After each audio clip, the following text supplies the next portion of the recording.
오늘 우리에게 주신 하나님의 말씀은 학개 2장 20절에서 23절입니다. 그달 24일에 여호와께서 두 번째로 학개에게 말씀하셨습니다. 유다 총독 스룹바벨에게 전하여라. 내가 하늘과 땅을 흔들어 놓겠다. 다른 나라들을 멸망시키고 민족들이 가진 왕국의 권세를 없애겠다. 전차들과 거기에 탄 사람들을 뒤집어 엎겠다. 말들과 말 탄 사람들이 넘어질 것이다. 사람들이 저희끼리 칼로 죽일 것이다. 만군의 여호와께서 말씀하신다. 그날에 내가 스알디알의 아들 내 종 스룹바벨을 선택하겠다. 여호와께서 말씀하신다. 내가 너를 선택했기 때문에 너를 내 옥새처럼 귀하게 여기겠다. 나 만군의 여호와의 말이다. 오늘 나에게 주시는 은혜의 말씀을 듣겠습니다. 같이 기도하고 함께 말씀 나누겠습니다. 만군의 여호와 하나님의 이름을 찬양합니다. 이 자리에 주인 되신 주님, 충만하게 임하여 주시고 성령으로 우리 가운데 역사하여 주시고 운행하여 주셔서 우리를 향하여 말씀하시는 그 하나님의 음성을 깨달아 알 수 있도록, 그 음성에 반응하는 시간 될 수 있도록 역사하여 주시옵소서. 하나님, 부족하고 드릴 것 없는 이 연약한 주의 종이 주의 말씀을 들고 섭니다. 말하는 자와 듣는 자 모두가 하나님 음성 앞에 엎드려지고 그 음성만 남길 수 있는 은혜의 자리 될 수 있도록 역사하여 주시옵소서. 감사드리며 살아계신 예수님의 이름으로 기도드립니다. 아멘. 오늘 본문은 학개서의 마지막 부분입니다. 그 절도 짧아요. 그래서 오늘은 학개 전반적으로 다 이제 살펴보면서 말씀을 마무리를 하고자 합니다. 이 학개서는 이제 구약에 보면 정말 짧은 책입니다. 2장밖에 되지 않아요. 그런데 이 2장 안에 우리가 이 땅에서 신앙인으로서 성도로서 살아가야 될 그 삶 가운데 정말 중요한 것들을 가르쳐주는 그 내용들이 가득 담겨 있는 책이라고도 할 수 있습니다. 그래서 우리가 학개 1장과 오늘 본문 마지막 부분까지 우리가 전반적으로 함께 살펴보기를 원하는데요. 학개서에 보면 총 4번의 하나님의 메시지가 그들에게 전달되어집니다. 이스라엘 백성들에게 전달되어져요. 그 중에 첫 번째 메시지가 학개 1장에 나타나고 두 번째, 세 번째, 네 번째 메시지가 학개 2장에 나타납니다. 그 내용은 무엇인가 보니까 이 하나님의 징계로 말미암아 이스라엘 백성들이 60년, 거의 70년 가까이다 되는 바벨론 포로기를 지내게 돼요. 그리고 또다시 하나님의 은혜로 말미암아 그들이 모든 포로 생활을 마치고 본국 예루살렘으로 귀환을 하게 됩니다.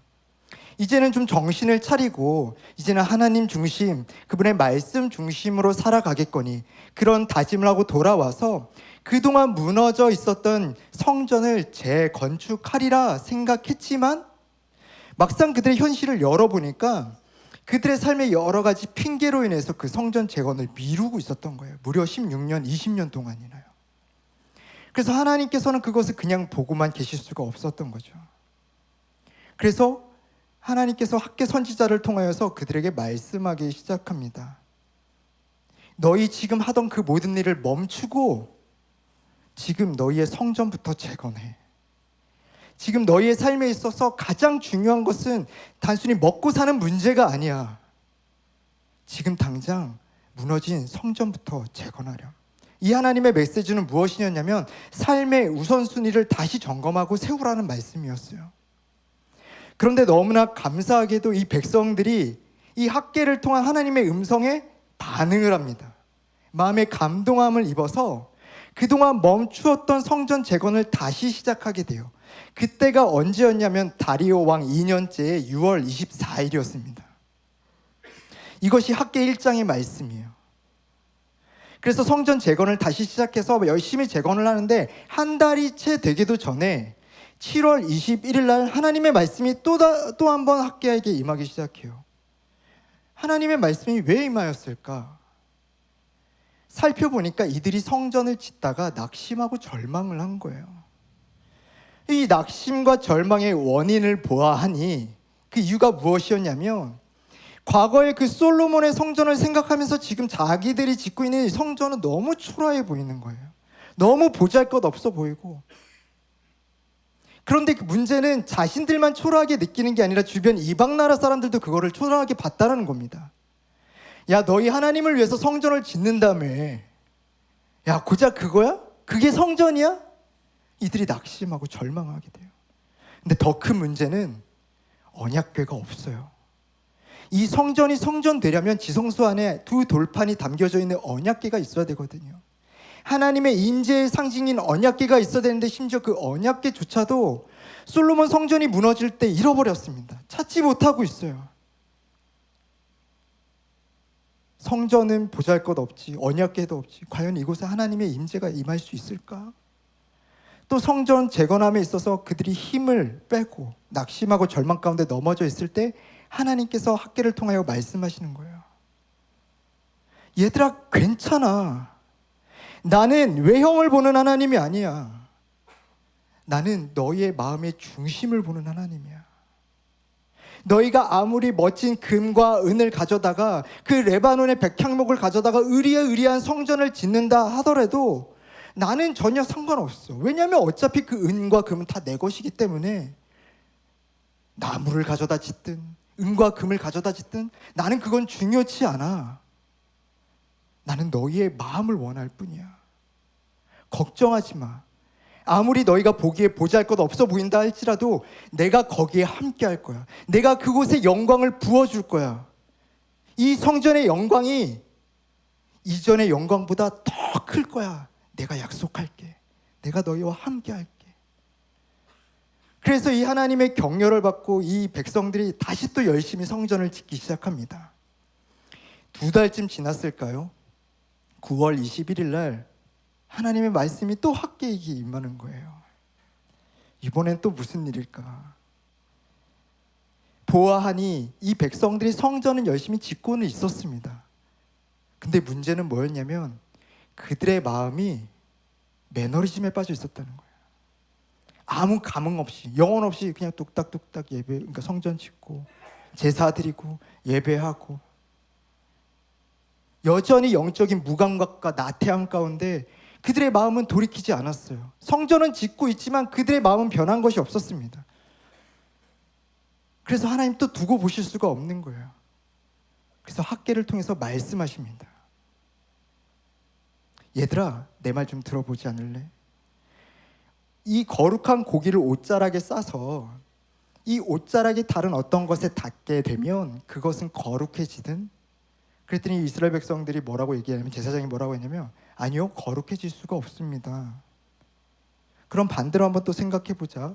어떤 사람이 부정한 시체를 만진 그 손으로 다른 어떤 것을 만지게 되면 그것은 부정해지니? 그럼요, 그것은 부정해지죠. 내가 너희들에게 하고 싶은 말은 이거야. 너희가 성전을 짓고 너희가 아무리 열심히 예배를 드리고 제사를 드리고 나를 위해서 봉사하고 헌금하고 여러 가지 일들을 한다 해도 너희가 거룩해지지 않아. 너희 마음이 여전히 죄악 가운데 있고 여전히 더러움 가운데 있고 여전히 내 중심적으로 살아간다면 너희는 결코 거룩해질 수가 없어. 오히려 그런 더러운 너희들이 드리는 예배와 그런 모든 성전들은 가증한 것, 내가 기뻐받지 않는 그런 것과 전혀 비할 것이 아닌 거야. 그래서 학개 선지자를 통해서 그들을 다시 격려해요. 이 동시대 때 스가랴 선지자가 그들을 향해서 회개의 메시지를 계속해서 던지죠. 돌아와야 된다. 이 말씀이 학개 1장 1절서부터 2장 19절까지의 말씀입니다. 이 이스라엘 백성들의 모습을 보면요, 마치 우리의 모습을 보는 것 같아요.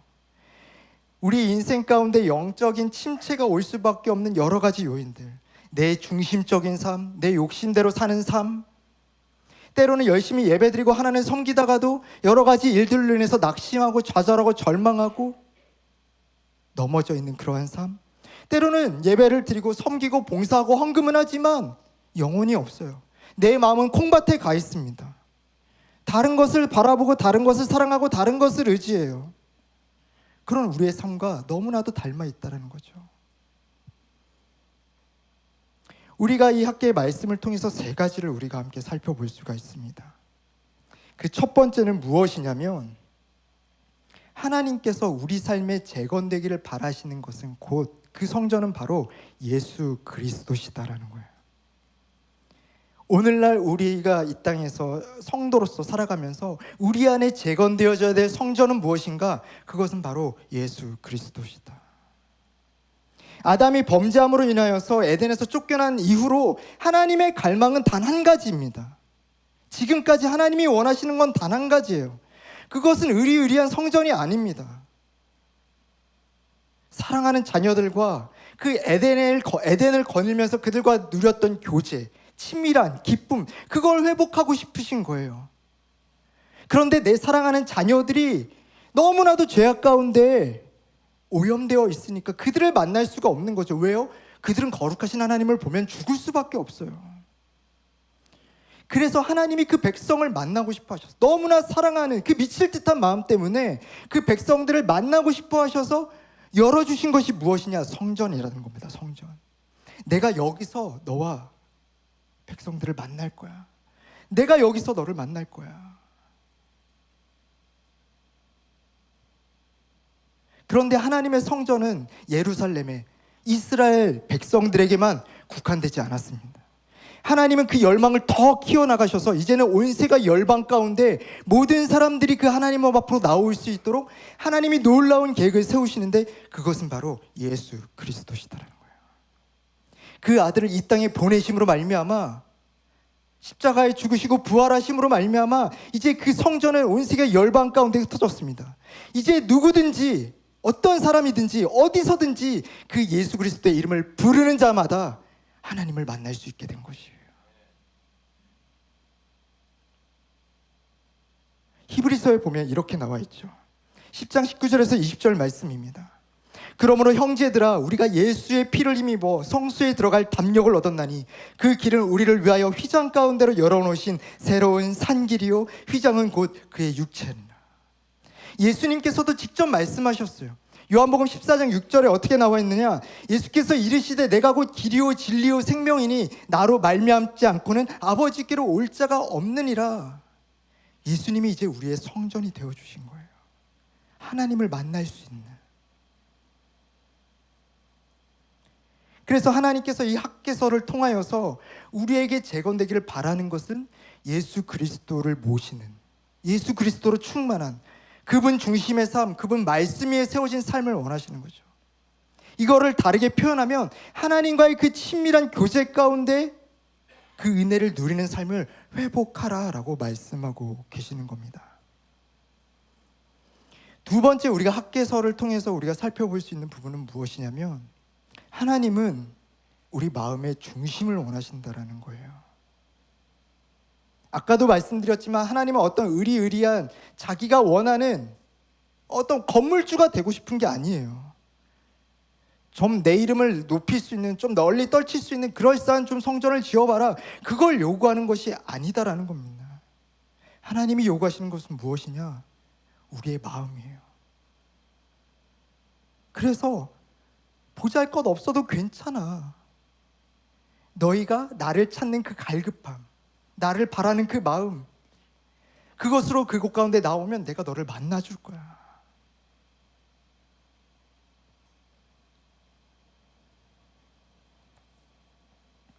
하나님은 형식적인 종교행위, 허울뿐이 그 신앙생활 모든 것들을 다 벗어 던지고 전심으로 자신을 찾는 자를 기다리고 계신다라는 사실이에요. 우리는 이 하나님을 향한 갈망함이 있어야 됩니다. 이 예배에 대한 사모함이 있어야 돼요. 우리의 마음이 예수 그리스도로 가득 차야 됩니다. 여러분, 어떤 마음으로 오늘 예배 가운데 나오셨습니까? 그냥 매주 습관적으로 하던 대로 그냥 안 나가면 안 될 것 같아서 뭔가 찜찜해서?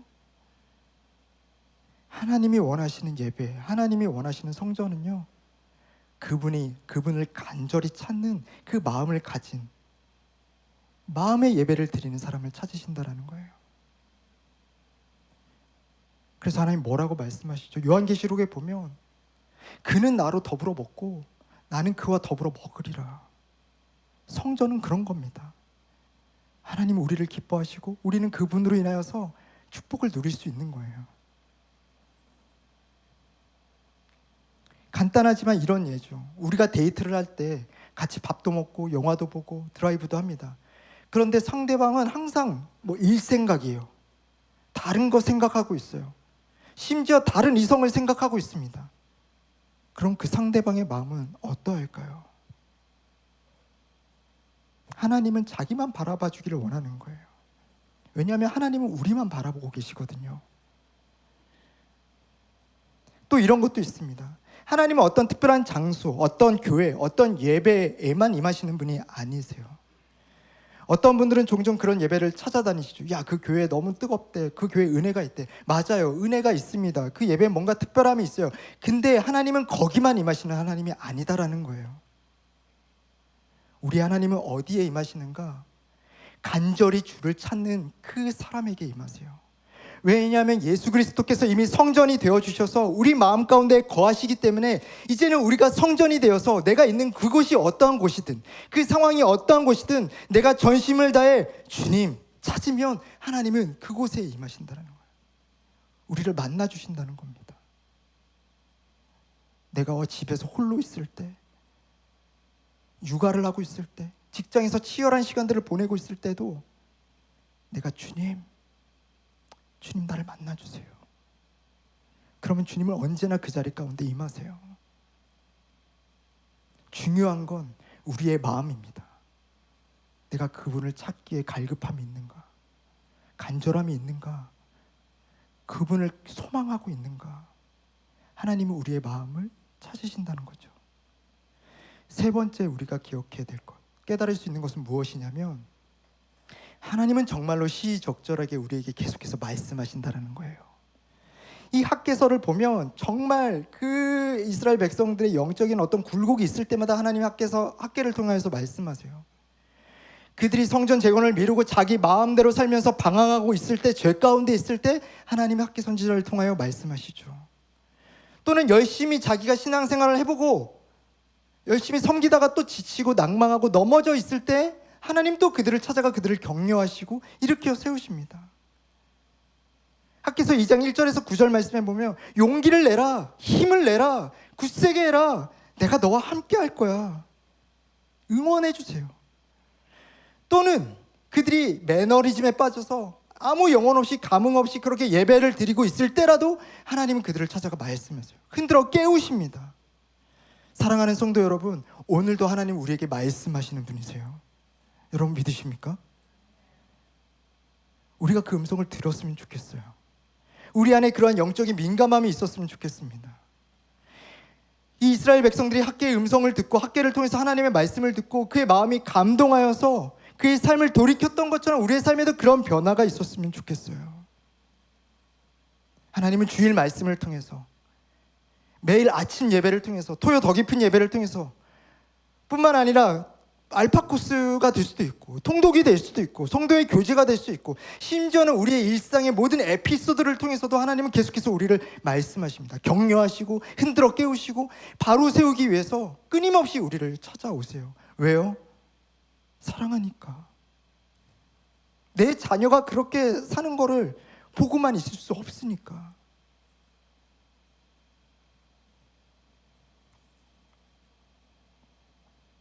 그리고 이제 마지막으로 이 학개를 마무리하면서 오늘 본문을 말씀하십니다. 네 번째 말씀이에요.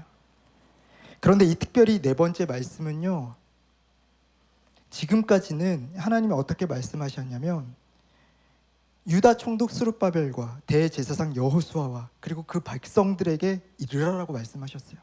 그런데 이 마지막 네 번째만은 하나님께서 유독 유다 총독 스룹바벨에게 말하여라. 그 사람 한 사람에게만 말하십니다. 스룹바벨이 누구죠? 지금 이 성전을 재건함에 있어서 그 백성들을 이끌고 영적인 최전선에서 고군분투하고 있는 지도자였어요. 하나님이 그 사람 한 사람을 꼭 집어서 그 스룹바벨에게 말씀하시는 거예요. 오늘 본문 20절과 21절 상반절에 보면 이렇게 나와 있습니다. 그달 24일에 여호와께서 두 번째로 학개에게 말씀하셨습니다. 유다 총독 스룹바벨에게 전하여라. 우리가 이 스룹바벨을 살펴보면요, 사실은 세상적으로 볼 때 별 볼 일 없는 사람이었어요. 우리가 유다 총독하면 뭐 엄청난 직분을 가진 사람인 것으로 생각을 하지만 사실은 왕의 직분에 비하면 정말 보잘것없는 사람입니다. 이 당시 유다는요 페르시아의 속국이었기 때문에 이 페르시아 왕이 그냥 수르바벨을 딱 지정해서 너 저기 어디 뭐 그 변방의 작은 도시 유다 가가지고 좀 시끄럽지 않게 소란 좀 일으키지 않게 그냥 잘 다스려. 그리고 내가 시키는 일 좀 해. 하고 그냥 보냄받은 종에 불과했습니다. 유다 지역을 다스리는 왕의 명령을 받아서 유다 지역을 다스리는 총독. 근데 하나님이 왜 왕도 아니고 잘난 사람도 아니고 뭔가 은사가 많은 사람도 아니고 사람들에게 인정받는 사람도 아닌 그 별 볼 일 없는 그 총독 스룹바벨에게 말씀하셨을까? 세상의 눈으로 보기에는 그가 보잘것 없었지만 아무것도 아닌 사람인 것 같지만 하나님 보시기에는 달랐다라는 거예요. 이 스룹바벨은 다윗의 자손입니다. 그리고 예수 그리스도의 계보를 잇는 사람이에요. 예수 그리스도를 드러낸 예수 그리스도의 예표로 선택받은 사람이었다라는 거죠. 사랑하는 성도 여러분, 이 말씀이 별것 아닌 것 같은 스룹바벨에게 전하여라 이 말씀이 별것 아닌 것 같지만 우리에게 굉장히 큰 위로와 소망을 줍니다. 왜냐하면 우리가 스스로 생각하기에 별 볼 일 없는 사람인 것 같아요. 나는 뭐 남들보다 건강이 있는 것도 아니고 특출난 뭐 어떤 것이 있는 것도 아니고 은사가 있는 것도 아니고. 그런데 하나님이 오늘 말씀하세요. 우리에게 여기 계신 저와 각 사람에게 콕 집어 말씀하신다는 겁니다. 사랑하는 성필아, 사랑하는 내 아들아, 사랑하는 내 딸아. 영적인 최전선에서 내 삶의 성전을 계속해서 재건하기 위해 고군분투하고 아둥바둥하는 내 자녀들의 그 성전 재건을 위해서, 사랑하는 부모님의 성전 재건을 위해서, 우리 공동체의 성전 재건을 위해서, 내가 품고 기도하는 그 한 영혼의 성전 재건을 위해서 날마다 기도하며 눈물 훔치고 있는 우리를 향하여서 하나님이 말씀하신다라는 사실이에요. 근데 뭐라고 말씀하시는가? 오늘 보면 23절입니다. 23절 말씀을 우리 함께 읽어보겠습니다. 시작. 만군의 여호와께서 말씀하신다. 그날에 내가 스알델의 아들 내 종 스룹바벨을 선택하겠다. 여호와께서 말씀하신다. 내가 너를 선택했기 때문에 너를 내 옥새처럼 귀하게 여기겠다. 나 만군의 여호와의 말이니라. 하나님 뭐라고 말씀하시죠? 23절을 보니까요, 유다 총독이 사라졌어요. 그동안 계속해서 유다 총독 스룹바벨 23절에요 뭐라고 말씀하시는가? 내 종 스룹바벨에게 전하여라. 여러분, 이 호칭은요 대단한 호칭이에요. 하나님이 부르신 내 종이라는 호칭은요 아브라함이 들었고 모세가 들었고 다윗이 들었던 호칭입니다. 그런데 여러분 그거 아세요? 하나님이 오늘 저와 여러분에게 말씀하세요. 내 종 성필아, 내 종 누구누구야, 내 사랑하는 아들아, 내 딸아. 그러면서 하시는 말씀이 뭐냐면 내가 너를 선택하였기 때문에 내가 너를 옥새처럼 여기겠다. 개역개정에 보면 내가 너를 인장으로 삼겠다라고 말씀하시는 거예요. 무슨 뜻이냐면 너는 이제 내 소유야. 너는 이제 내 거야. 너를 내 마음에 새겼어. 나는 이제 절대 너를 떠나지 않을 거야. 너와 함께 할 거야. 너와 영원토록 너의 삶을 지키고 너의 호위무사가 될 거야. 그러면서 그 앞절 21절 22절 말씀 뭐냐면 나 만군의 여호와야. 나는 하늘과 땅을 흔들고 심판할 수 있는 하나님이고 나는 그것들을 심판할 거야. 세상에 자기 잘났다고 떠들어대는 그 모든 왕들의 보좌를 내가 다 엎을 수 있는 하나님이야. 이 땅의 모든 권세들을 다 없앨 수도 있는 하나님이야. 그건 무엇을 뜻하냐면 지금 우리가 염려하고 걱정하고 있는 이 땅에서 일어나는 모든 대적들, 문제들, 그거보다 위에 계시는 하나님이시다라는 거예요. 나 만군의 여호와야. 내가 너를 선택했어. 너는 내 것이야. 내가 너를 떠나지 않을 거야. 그 누구도 너를 탐할 수 없어. 그 누구도 너를 해할 수 없어. 그 누구도 너를 거꾸로 넘어뜨릴 수 없고 그 누구도 너를 사할 수 없어. 내가 너를 지킬 거야. 나 만군의 여호와야. 하나님께서 오늘 우리를 그렇게 위로하고 격려하십니다.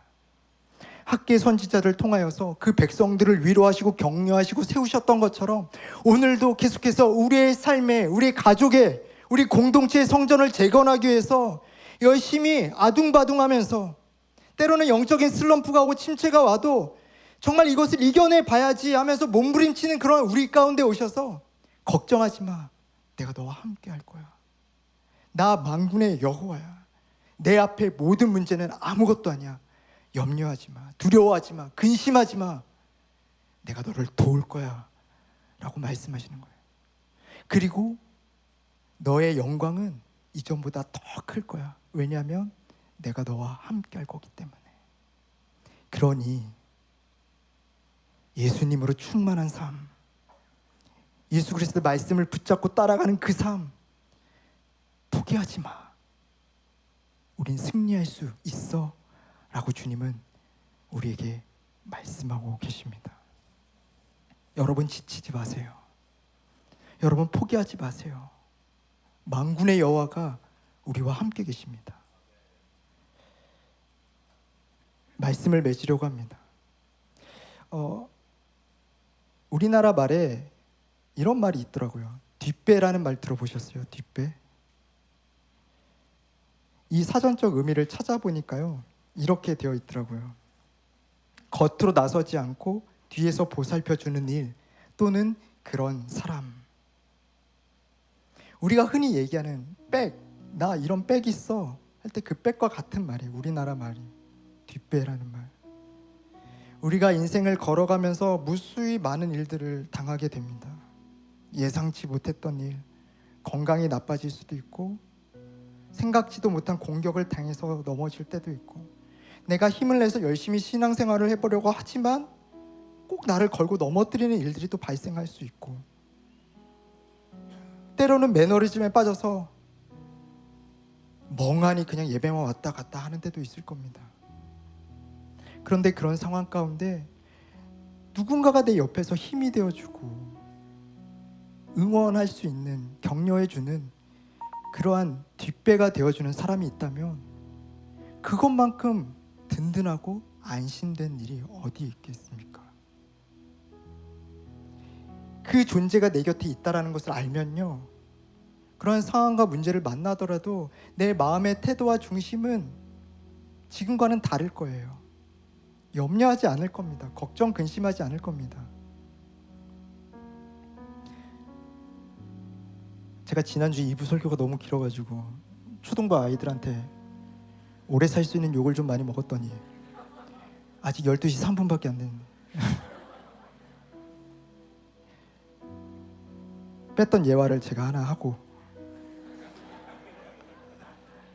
어쩔 수 없어요. 또 뭐 기다리라고 하죠. 뭐 우리 엄마 언제 나와요? 우리 아빠 언제 나와요? 그래서 이렇게 차세대 교사들은 플랜 B, C까지 준비하고 있습니다. 와, 오늘 최 목사님 설교래. 저는 아버지에 대한 추억이 많습니다.